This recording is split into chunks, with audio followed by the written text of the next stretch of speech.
Good evening, everyone. Hello. Hello. Good evening, everyone. I think we're about ready to get started. So if you could have your seats, take your seats, please, and we will begin our evening. It's great to see all of you here tonight. On behalf of the Chapel Hill Scarborough City Schools PTA Council, I'd like to extend a warm welcome to all of you here tonight for the State of the Schools event. My name is Andrea Tanner, and I am the president of the PTA Council. For those of you not familiar with the PTA Council, I like to think of it as an umbrella organization of the 18 PTAs that we have here in our school district. The council meets monthly with representatives from each school to troubleshoot challenges and share best practices. We talk about district-wide issues and just look for ways to collaborate between the schools. So the PTA Council is hosting this event tonight. We also do different types of advocacy work for public schools and public education in North Carolina. Last fall, we hosted the candidate forum for the school board race. And again, we're really happy to have all of you here tonight. Before we begin, I just want to point out that as you were being seated, we watched a video from Frank Porter Graham's Hispanic Heritage Month celebration from last year. We are celebrating Hispanic Heritage Month, and I thought that might be a nice way to highlight some of the things that are happening in our district. We are excited to hear from Dr. Hamlet in just a moment. Following her presentation on the state of the schools, we will have a question and answer session. So if you have a note card, we will pass these out as people were arriving. If you have a question, you can write it on one of the note cards and pass that to a volunteer in the aisles, and we'll make sure that that gets included. We won't have time to get to all of the questions tonight, but we'll do our best to get to as many as we can. For those of you that may need it, I want to let you know that we have Spanish interpretation available. Sandra is just outside, so if you would like Spanish interpretation, you can let her know. And then I want to acknowledge some elected officials that are with us tonight. We have several members of our school board. So I want to thank our school board chair, George Griffin, who's here, and vice chair, Reza Jenkins. We also have Meredith Ballou, Barb Betters. We're really glad to have all of you here. We also have Mayor of Chapel Hill, Jess Anderson is here tonight, and another member of Chapel Hill Town Council, Melissa McCullough. So thank you again to our elected officials who are here this evening. And now without further ado, I am going to turn things over. I forgot to flip through my welcome here. I'm going to turn things over to Dr. Hamlet as we begin our State of the Schools. Thank you, Andrea. Good evening, everybody. Just want to make sure you guys can hear me okay, right? All right. Well, good evening, and thank you so much to Andrea and the PTA Council for having me here today. I'm super excited for this opportunity. I can hear some background. Is that me? My hair. Okay. I need to pull it back or something. Okay. All right. But I'm super excited to be here with you all, and thank you for the invitation. From what I understand, this was kind of a tradition here in our school system, and so I'm happy to be here. And I just also want to just welcome everyone. I'm grateful, like I said, for the invitation, and it's really important to me. I know it's Hispanic Heritage Month, it's Disability Awareness and History Month. It's also Principal Appreciation Month, so I do want to take a moment, since we are at the home of our Principal of the Year, I do want to take a moment to recognize all of our principals in the room. If our principals and school and district leaders could stand up and be recognized.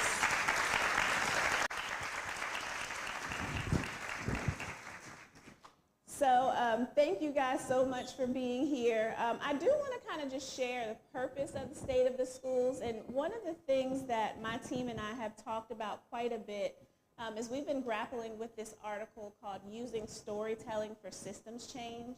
So if you could just bear with me for a moment, I want to read some of the highlights of that article. And so whether you choose to get your information from social media or blogs or share information via email or perhaps in your neighborhood or poolside with your friends. I want to take this opportunity to really engage in reciprocal dialogue as we use storytelling for systems change. So that article talks about using story as light, and it helps to illuminate the past, present, and future, thus lighting up the paths of change. And specifically, it highlights the fault lines in a system. It illuminates outliers and it builds a coherent narrative around the work. And it also shines light on vision. Another part of that article talks about using storytelling as web. And that is about using story to re-author the web of narratives that we live in. Specifically, we can use it to change personal narratives about our lives, change the cultural narratives that frame the issues that we advocate for, and change the mythic narratives that influence our worldview. And then last but not least, the article talks about using story as glue. And story is also a tool for building community through empathy and coherence. And that's a lot of the work that our team really strives to do as we tell the story of Chapel Hill Carborough City Schools. So that's what I want to do today as I share the state of our schools. As you see on this slide, there are a number of pictures from our beginning of the year Leadership Institute. And our theme for this school year is All Together Now. And while I might be the one standing up here to deliver the state of the schools and deliver this message, it's really about the great work that our school leaders and our teachers and educators do across our school district every single day. So let's get started. So our vision is equipping students to navigate the world and to make a positive impact throughout their life's journey. Some of these slides I'm going to fly through because you've probably heard them before or at least seen them before. Our 5 core values are engagement, social justice action, wellness, joy, and collective efficacy. And I think that's right in line with our theme this year of All Together Now, because we're moving together as a district in the spirit of collective efficacy. So let's take a look at who we are as a school district, both in terms of students as well as staff. Our CHCCS student demographics are 13.5% Asian, 12% Black, 19.6% Latinx, 7.6% multiracial, 0.1% Native American, and 47.2% white.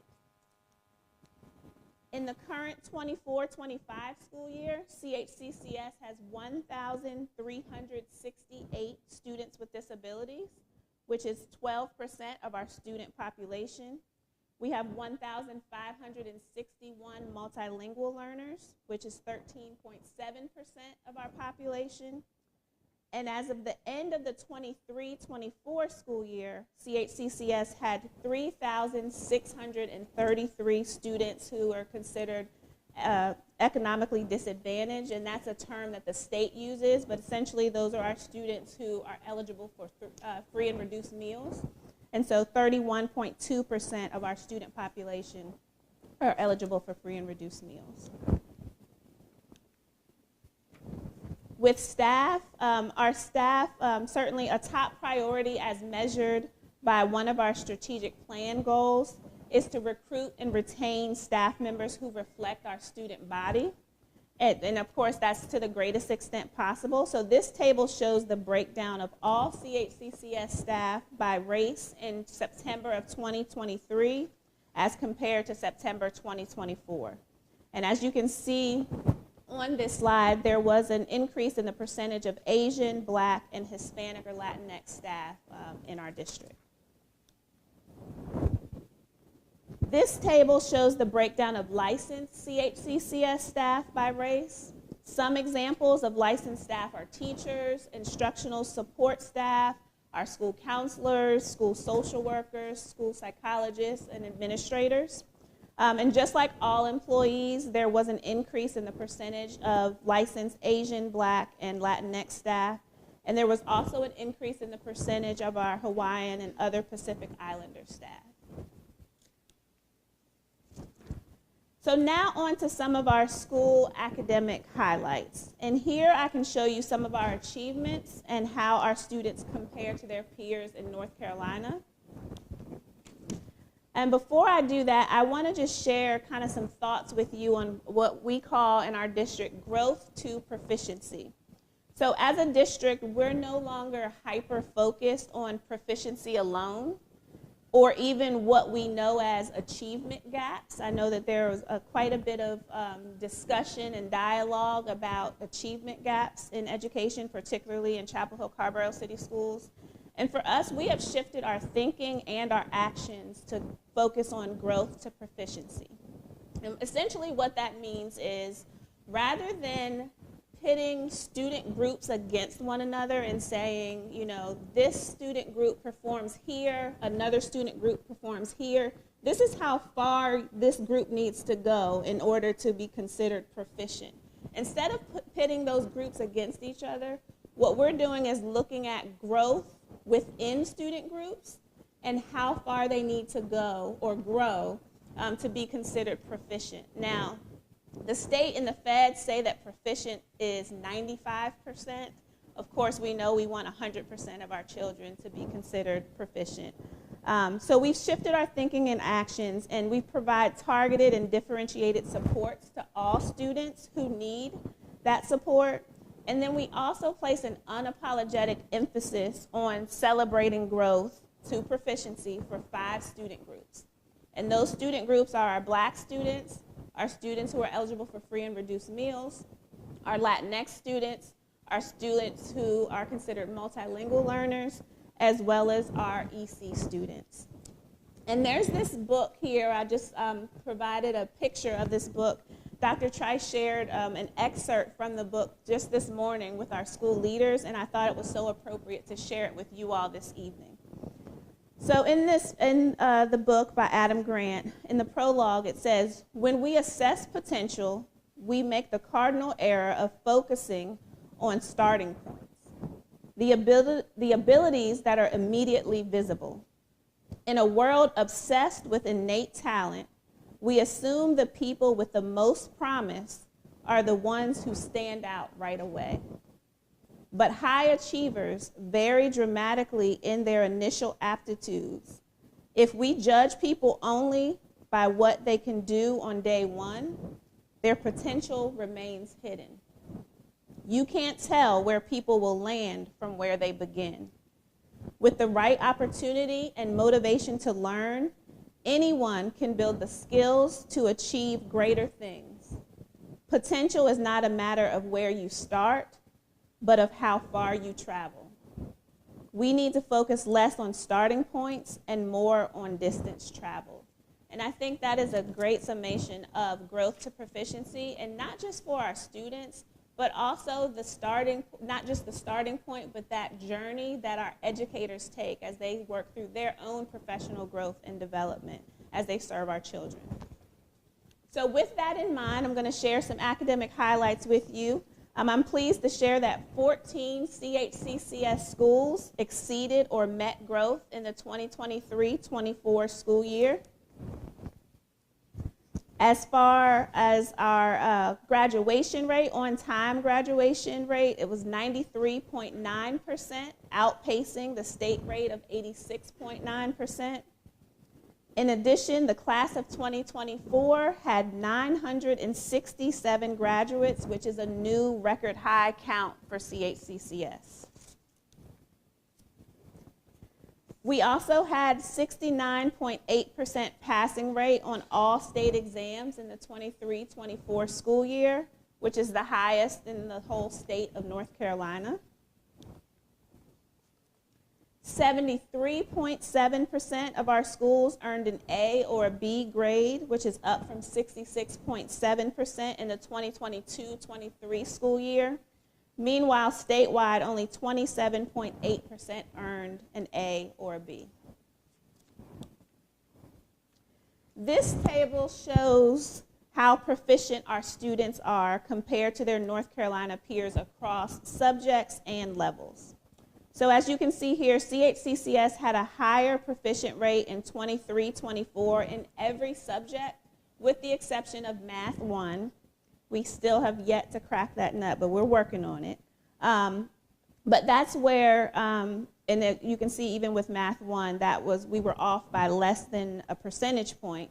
But we do recognize there's still much work to be done for greater gains, especially in that area of Math 1 in our high schools. This table shows end of grade testing results that combine reading and math in grades 3 through 8 and science in grades 5 and 8. And the green represents where our students did better than their North Carolina peers. And the red represents areas of potential and additional opportunities for growth. So you can see here test scores in our school district have nearly really unchanged in each group since returning from COVID. And I'll share a little bit more about that in a moment. This slide shows the end of course comparisons for our students against their North Carolina peers in Math 1, Math 3, English 2, and Biology. And again, the green represents where our students do better than their peers across the state, and the red represents areas of opportunities for us.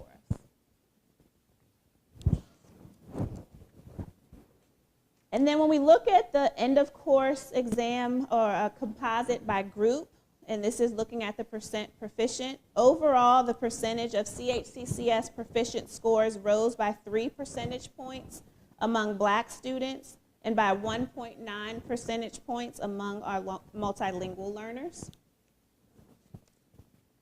I promise this is the last table, at least for the moment. This table shows the 4-year graduation rate that compares our students to their North Carolina peers. We are green almost entirely across the district, and our graduation rates were higher for each group of students except for our Asian students, where CHCCS was equal to the North Carolina rate.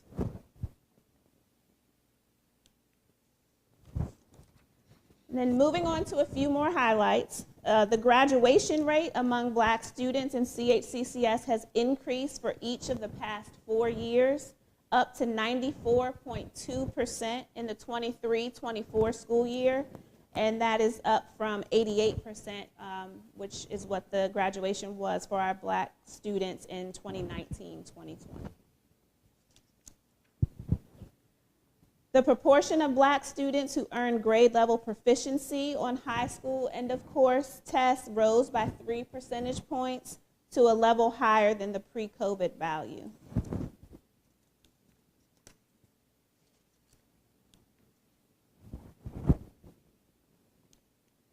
There we go. And then students with disabilities and our students eligible for free and reduced meals exceeded growth expectations at rates that surpassed their statewide peers. And we are happy to celebrate that, again, recognizing there's more work to be done to see continued growth with these two student groups. Again, with the end of grade testing results that combine reading and math in grades 3 through 8 and science in grades 5 and 8, we also realize a 3.4 percentage point increase in proficiency among students with disabilities and 5.1 percentage point increase among our economically disadvantaged students. We've also seen a year-over-year increase in satisfactory attendance by 7% at the elementary level and 3% at the middle school level. Now, our greatest challenge is certainly at the high school level. I think I saw one of our high school principals in here who can attest to that. So we do recognize that there's continued work to be done in that area. Many of you know that I have a group of about 40 high school students, our superintendent's equity and empathy ambassadors, and we've done some work with them in obtaining their input and feedback on ways that we can improve our services and really engage our students, which again is one of our core values, so that they want to come to school, so that they have a trusted adult and can make those connections at school. So that we can see that same progress at the high school level when it comes to our attendance rates. But satisfactory attendance actually means that you're in school 95% of the time, just in case anybody was wondering what exactly does that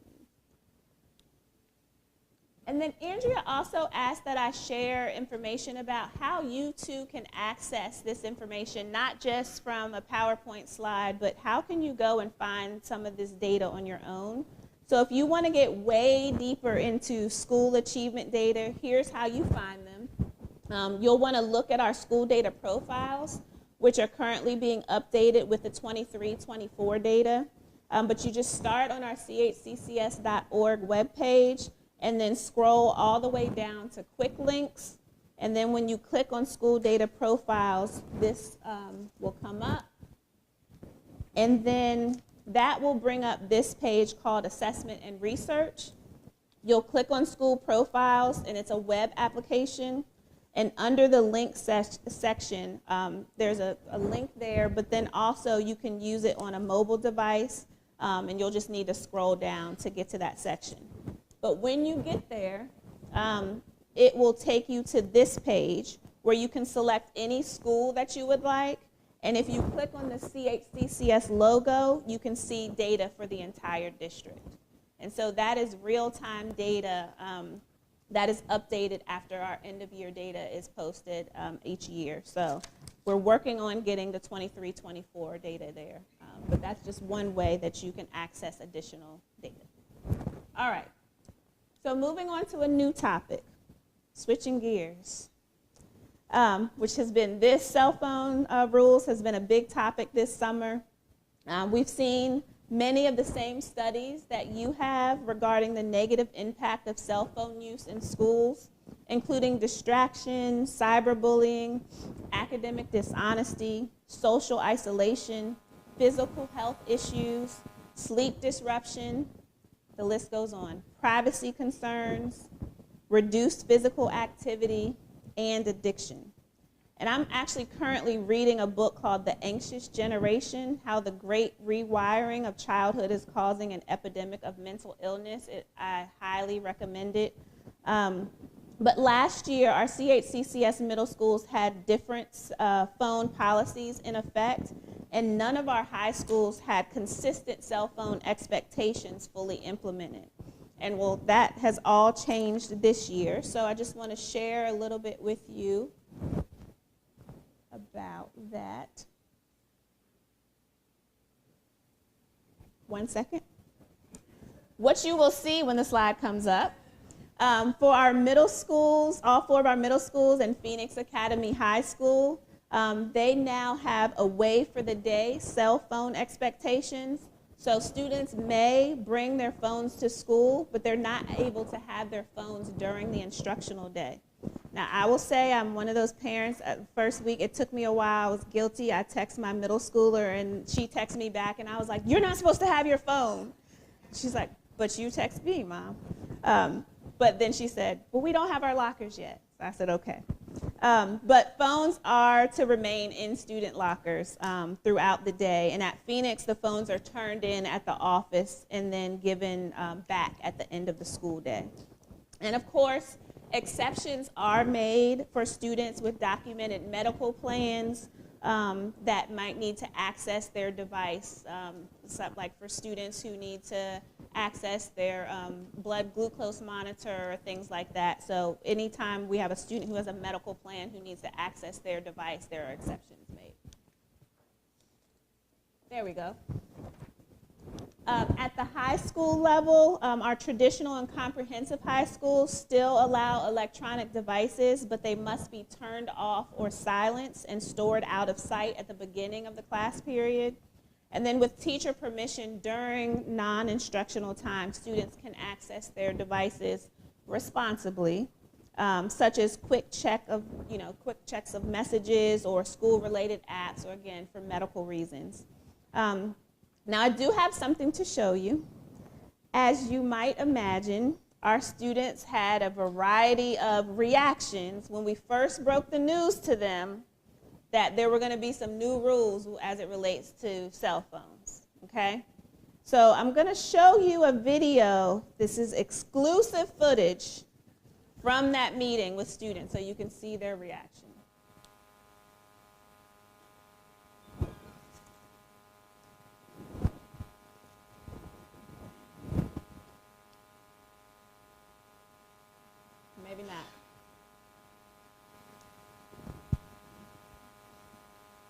Thank you. Attention class, let's review our new expectations for cell phone use. Middle schools are away for the day. Y'all are doing too much. Away for the day means phones go in your locker and stay there until you dismiss. I don't even know my combination. At the traditional high schools, you are allowed to have your phone, That's cap. but it must be turned off or silent and stored out of sight. That's it. Any questions? What's that Sigma? This is not very demure. Skibbity Riz Ohio toilet water.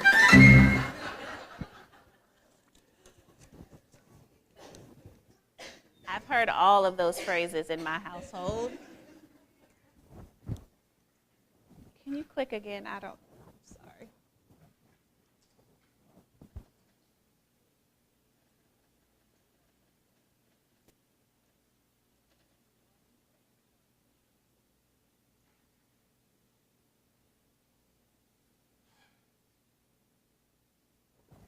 So, nice job to the Phillips Middle School students in that video.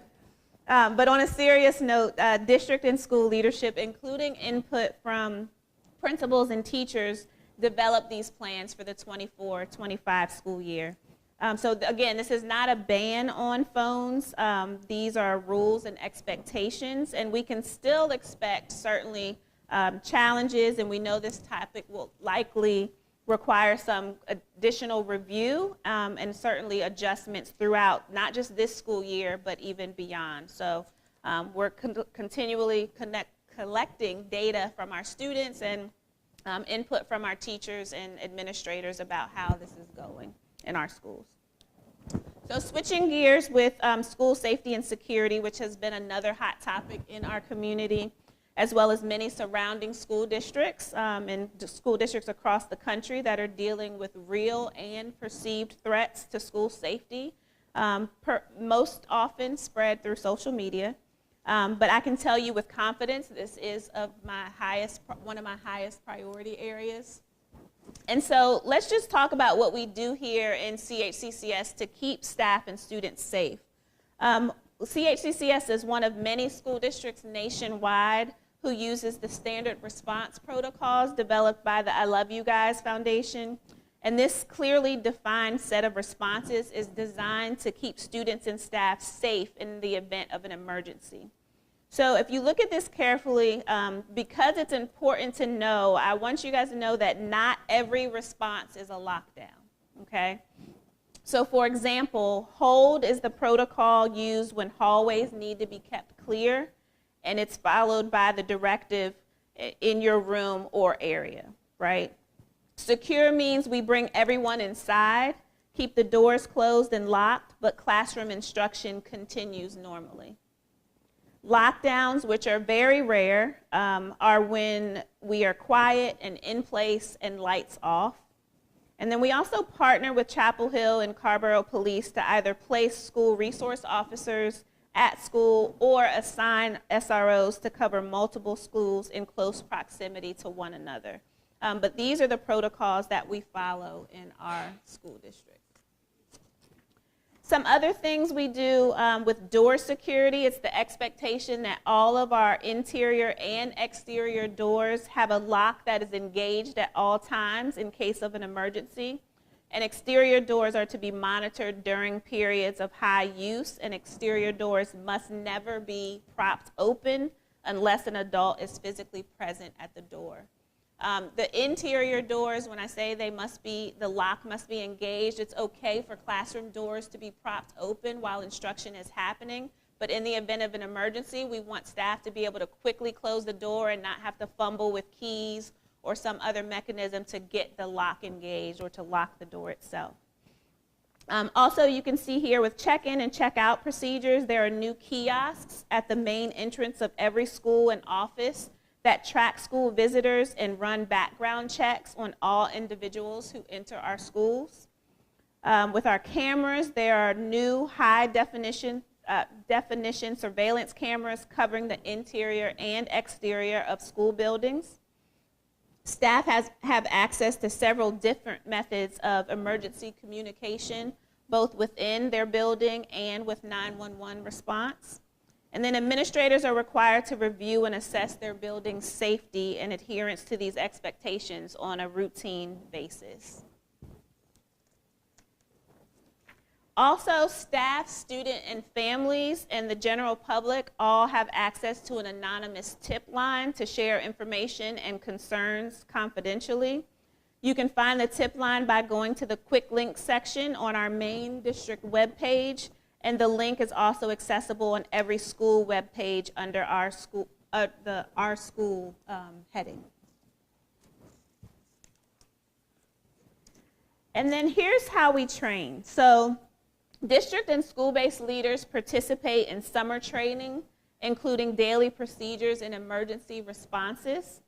School leaders keep skills fresh by participating in tabletop drills where emergency preparedness is tested under simulated pressure. School-based leaders provide the SRP training at the start of each school year to their staff, and then the training is then practiced by students and staff during annual drills. Year-round, all staff receive training on the importance of door security and emergency procedures. Students are educated on the importance of door security, including age-appropriate lessons on the significance of school safety. And we also established a new annual safety summit where the public is invited to learn and provide feedback on CHCCS security measures, including roles, responsibilities, and the relationships between school staff and public safety partners. This year, we're kind of rethinking the timing of that summit.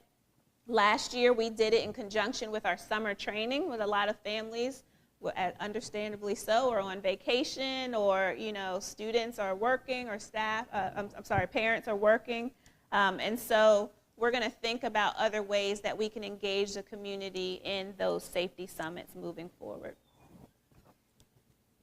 So now on to financial and staffing updates, where we have some things to celebrate, but also some very real challenges that we are addressing. Here's a look at the student enrollment trend in CHCCS over the past 15 years.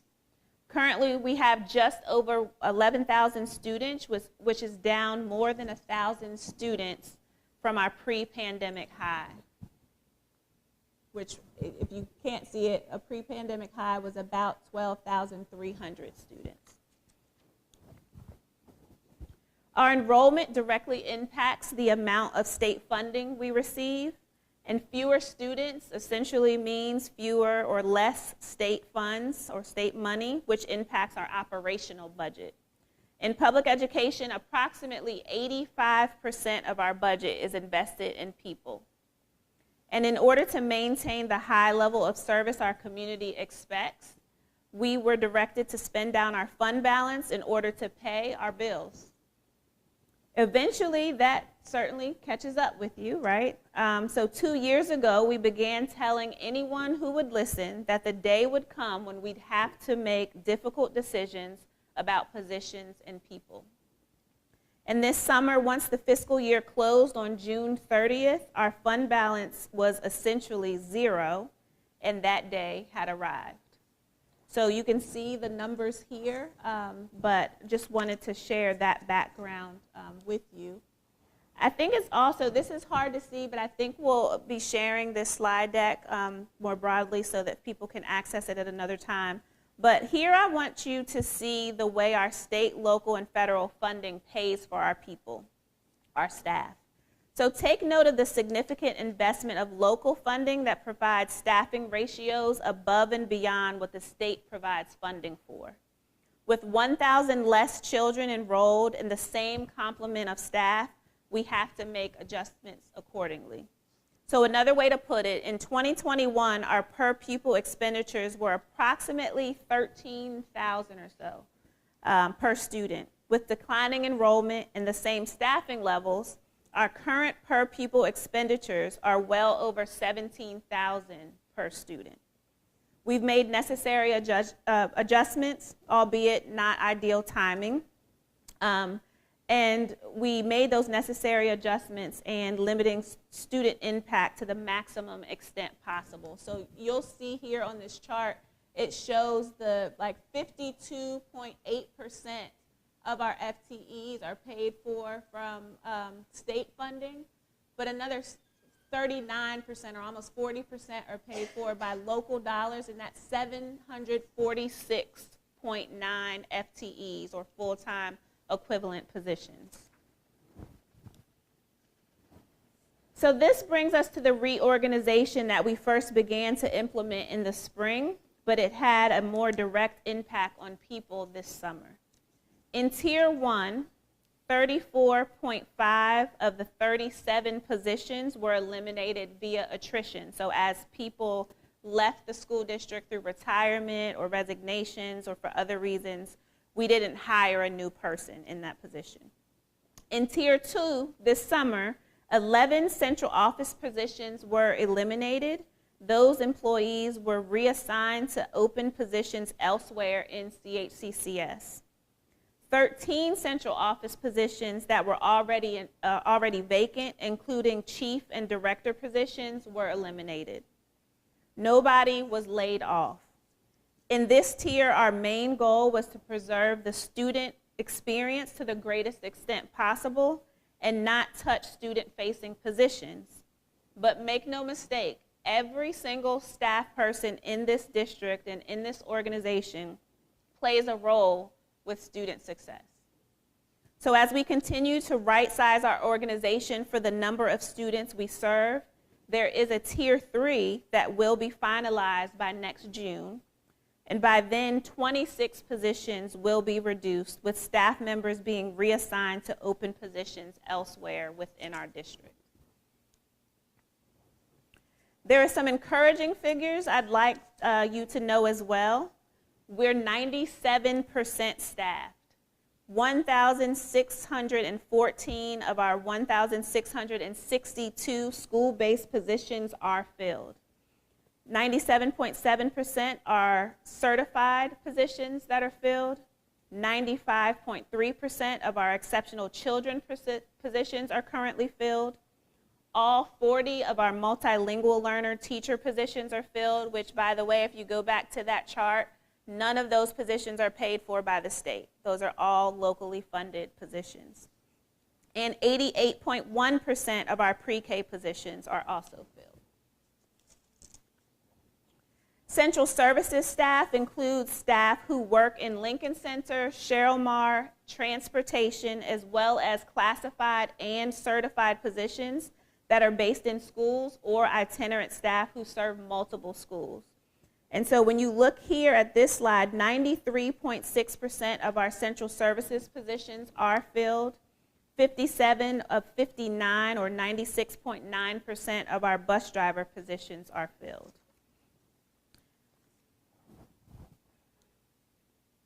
I'm almost done, I promise. So looking ahead now, we're going to talk about an important decision coming up in the 2024 general election, the school bond referendum for Orange County.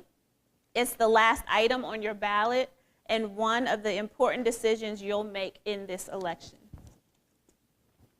So if you're hearing this for the first time, Orange County residents will vote on a $300 million bond to fund school renovations and improvements in both CHCCS and Orange County schools. If approved, the bonds will fund $300 million of the nearly $1 billion in facility needs across the two school districts over the next 15 years. And I just feel like I need to say that again. The bond is for $300 million, but across the two school districts, there's $1 billion worth of facility needs.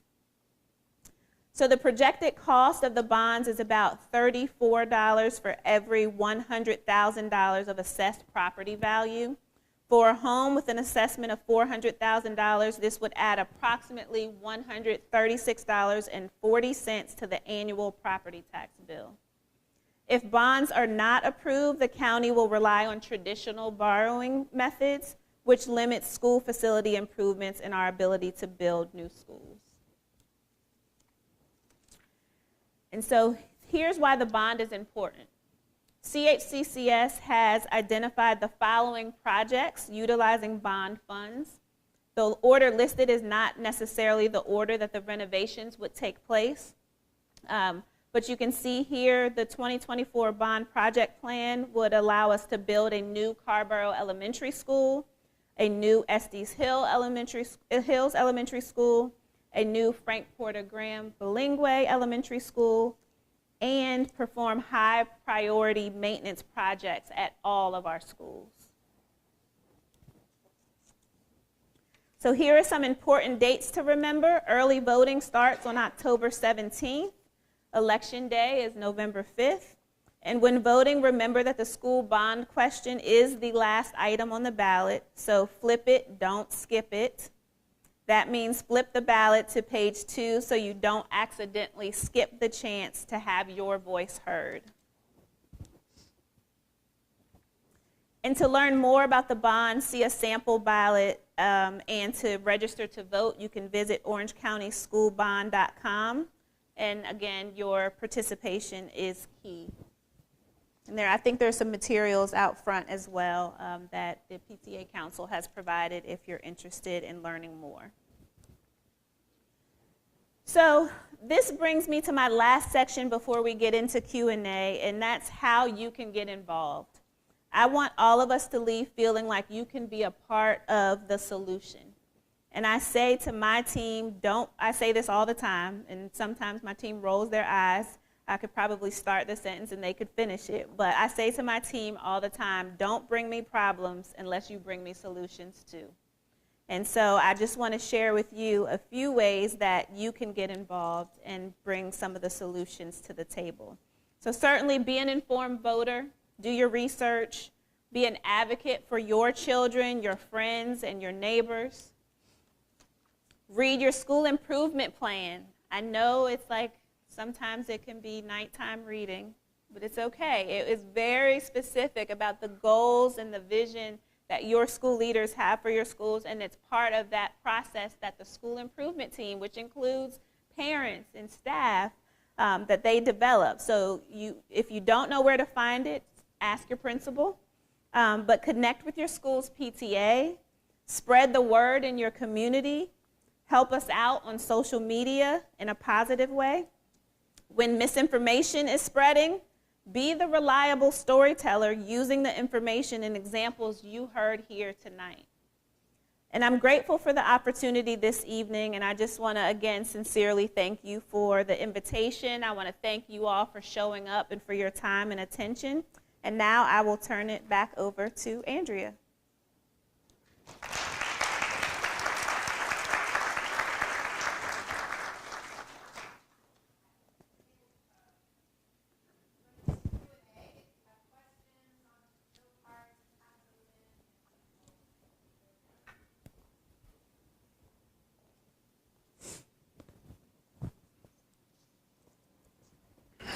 All right, let me make sure, yes, my microphone's working again. Good, thanks. All right, another few questions. Thank you.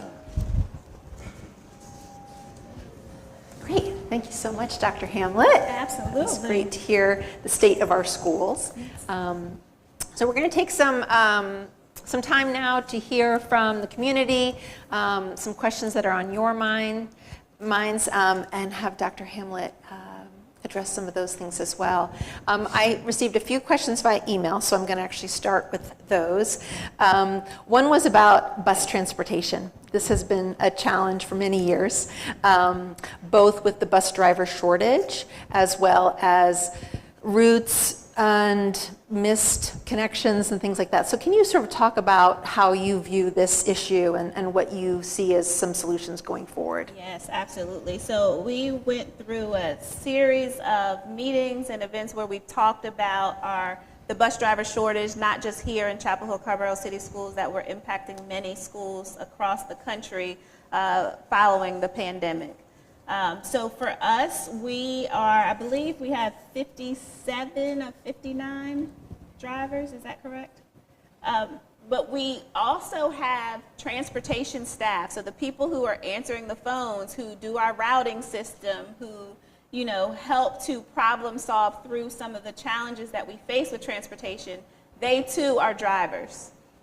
We also have staff in central office who might be working for technology or facilities who also are drivers. And so one of the challenges that we have is if a driver is out sick, we don't necessarily have the backup, right? So sometimes some of those routes are uncovered, or it takes longer for those routes to be covered because of sickness or illness, someone calling out.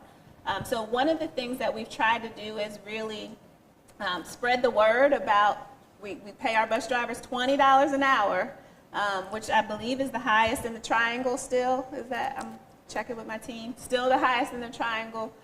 So if you know of family members or friends or people that might have just a little bit of time on their hands in the morning, in the afternoon, we are always open to hiring additional drivers. But that's the biggest challenge for us. So we are in a better position than we were a couple of years ago, but we still certainly feel those pain points when we have a driver that needs to call out. Great. So that I might add that to the list of things people can do to help, is to just spread the word about your neighbor's nephew that might be looking for a job, or someone else in your network. So another way people can help. Great. You talked a little bit about the cell phone policy, but I do have a question sort of related to screen use, devices within the classroom. So this question is, what is the district doing to take a look at student educational tech use? It seems like we're becoming more dependent on tech in the classrooms, while we also need to consider the many issues that come along with it. So as we think about both curriculum that we may be purchasing, as well as instructional use of technology from K all the way up to 12.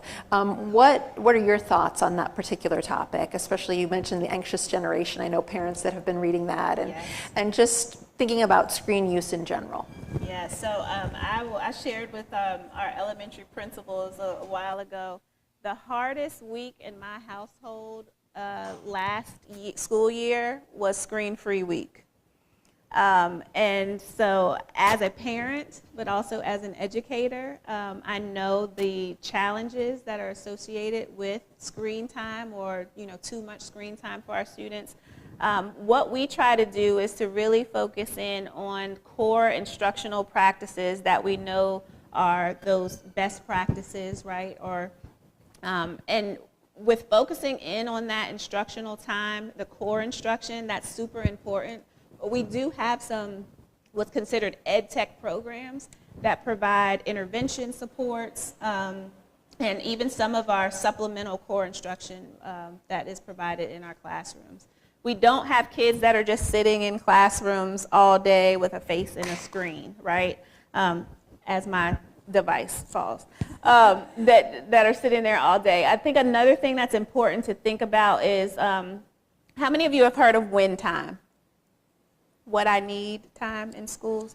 So there's also time set aside within the school day where our students receive small group instruction. There's certainly whole group instruction, but within that core instructional time, there are times when there might be a group of students who are on a device that are working through one of those ed tech programs for intervention or some type of support, but then they always shift to another station, if you will, and they have FaceTime with the teacher for small group instruction. And that is part of our instructional framework and kind of how we operate. But I think sometimes there's a misconception that, because we invest in some of the ed tech programs or perhaps even devices in our schools, that we're just putting kids on laptops or iPads all day, and that's not the case. To put in a plug actually for an event that's happening next Tuesday night, right here. It's called The Adolescent Brain and Technology Use. This is co-sponsored by a few of our PTAs. We have experts at UNC in this field right here in our backyard. So we will have a speaker that night. It'll be at 6 o'clock next Tuesday, the 15th. The community is invited. So there'll be more conversations about this exact topic. So again, that's the adolescent brain and technology use next Tuesday, the 15th at 6 p.m. right here in Phillips Auditorium. So we'd love to see people here for that. Thank you.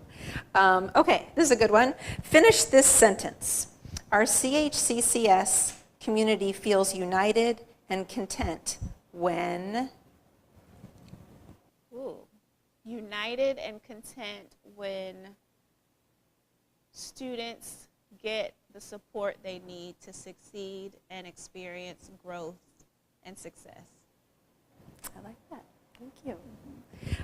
Here is a question about maybe some things happening on the state or even locally at the university. What kind of influence will happen on the cancellation of DEI, diversity, equity, and inclusion policy, to CHCCS, if something like that happens? Is there any influence on DEI policies within our school district? So I would say in our school district, we are certainly committed to continuing our equity journey as a school system. I know we have a school board that is committed to that work. We have equity, written within some of our school board policies.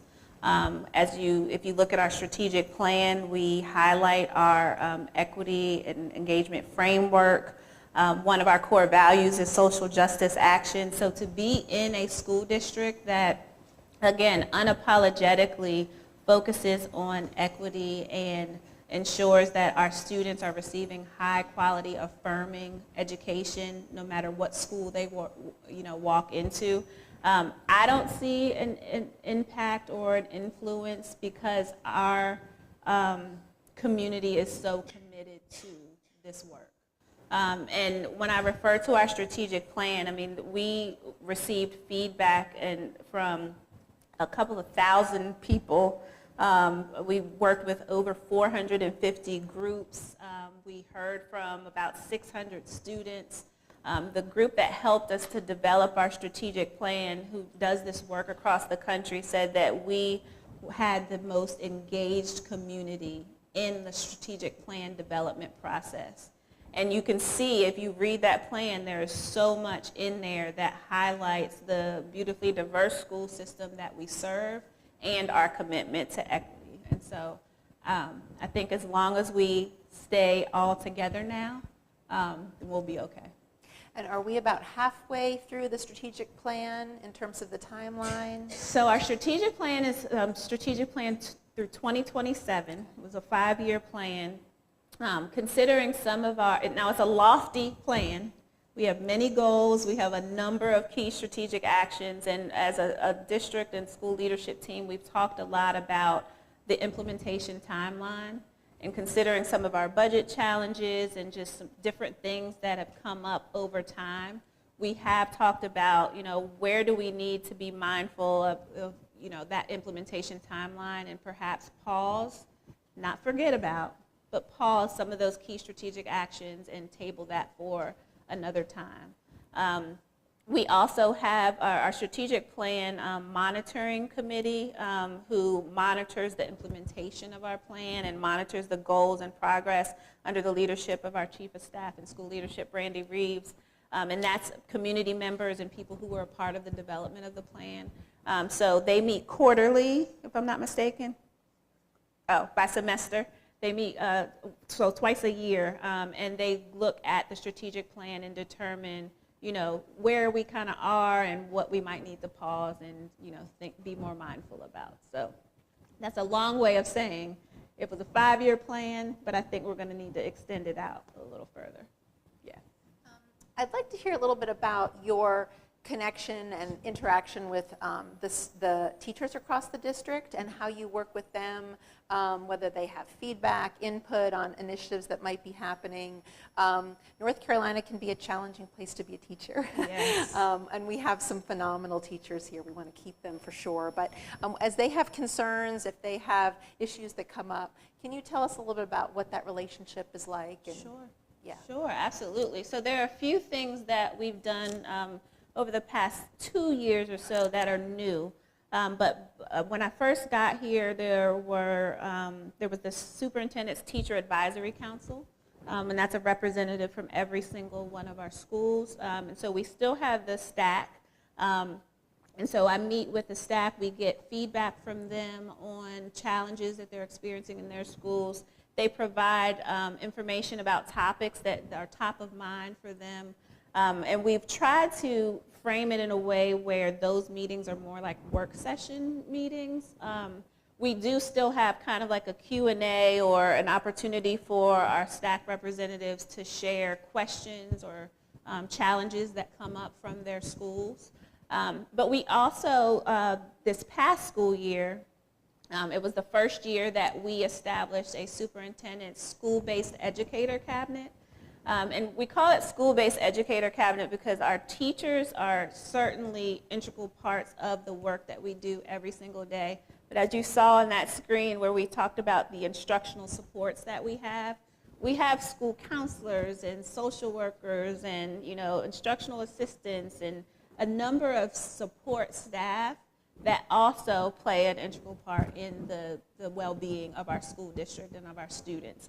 And so we have a school-based educator cabinet, and it's a smaller group, and I'm smiling because I asked our principals to recommend the teachers or school-based educators who don't just tell you what they think you want to hear. And so our very first meeting, I looked around the room and I told them why they were there and why and how they were selected, and several of them said, "Oh, this makes sense." And so that's a group of educators where, we put a problem of practice in front of them. And sometimes we leave the room, meaning me and my leadership team, we leave the room and we'll say, for example, last year we said to them, you got to cut $5 million. How are you going to do it? We left the room and they came up with some ideas, and so we use that process so that our teachers have the ability to not just give us feedback on something that we've already kind of have that's half-baked or that we've already made a decision on, but to really give us input into problems of practice that we're grappling with as a school district. The other thing, other than my school visits and walkthroughs with board members or with school leaders, I also started last year. I go and visit every single school and participate in one of their faculty meetings. And I take that time to share with them based on information that their principals have shared with me, to take time to celebrate and highlight the great work that they've been doing in their schools. And then we sit down and have a conversation like this, and teachers and staff get a chance to ask me anything that's top of mind for them. And it's a great opportunity to connect with staff in a different way. Yeah. So the last question is a little bit about discipline. When there are incidents in a school, for privacy reasons, the school community won't always know what those outcomes will be in terms of managing challenges that come from a student.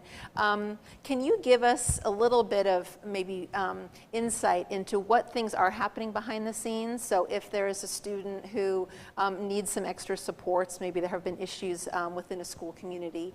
I know, for example, restorative practices, there might be other things, in-school suspensions. I'm not sure how much these different things are used, but without talking about any specific situations, maybe you can just tell us what might be happening behind the scenes when there perhaps is an incident that involves a student at a school. Sure, absolutely. So we believe as a school district that students are students first, and they are not their behavior, right?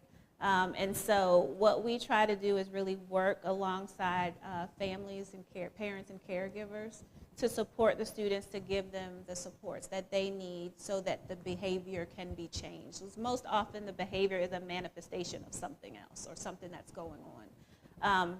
And so there are a number of, and you can see that in our Code of Student Character, Conduct, and Support, but there are a number of interventions that are put into place.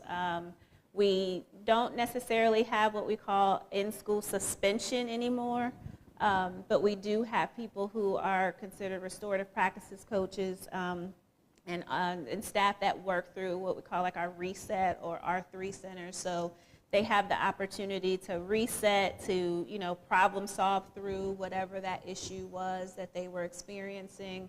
And then the goal is to get them back to class as soon as possible. Yes, there are times when students spend the entire day in that setting with a trusted adult, similar to the ISS model, but it's really about getting them back to class as soon as possible. As you know, many of you know, we have a number of mental health specialists and other student support services staff who work closely with our students. There are team meetings that take place that involve parents, and again, it's all about kind of problem solving and working through, you know, what challenges are this student facing in order to, like what do we need to do to try to mitigate the behavior, right? And so it's more a support mechanism rather than a punitive response to the behavior itself. For sharing that. Sure. Great. Well, it's a little bit after 8 o'clock. I want to be mindful of our time. I appreciate the time that you spent with us this evening. I have a few just closing remarks for our group before we close. One is I do want to say a few more words about the school bond that Dr. Hamlet talked about. As a school employee, as a district employee, she's able to provide information, not advocate in favor or against the school bond. As a PTA leader, I am able to advocate in favor of the school bond. So I am asking families, voters to do their research to find out more about the bond. We have some one-sheets outside. There's a website that has a lot more information. But again, on behalf of our PTAs, we are asking voters to vote yes on the school bond. Again, it is a very long ballot. Starts with president and ends with the school bond, so make sure you vote the full side on both sides when you're voting this fall. So that's a quick plug for that. And a few just other quick thank yous too. I want to thank the Phillips community for having us here tonight. Tiffany Cheshire is our the principal here. We're glad to have the opportunity to be in Phillips, and the Phillips PTSA who helped us as well. There's a lot of district staff, the central office staff who have worked hard to make this presentation happen tonight, so we appreciate all of them as well. But thank you so much for being here. I hope that you've learned something tonight. We have recorded this event. It was live streamed. If there are people that were not able to be here and would like to learn more, they can watch this live stream that has been recorded. But again, thank you so much for coming, and I hope you have a wonderful evening. Thank you. And we are going to get the presentation and the questions to people, the answers to the questions. Okay, great. And the slides for this event will also be available online later. So thank you. Thank you. Have a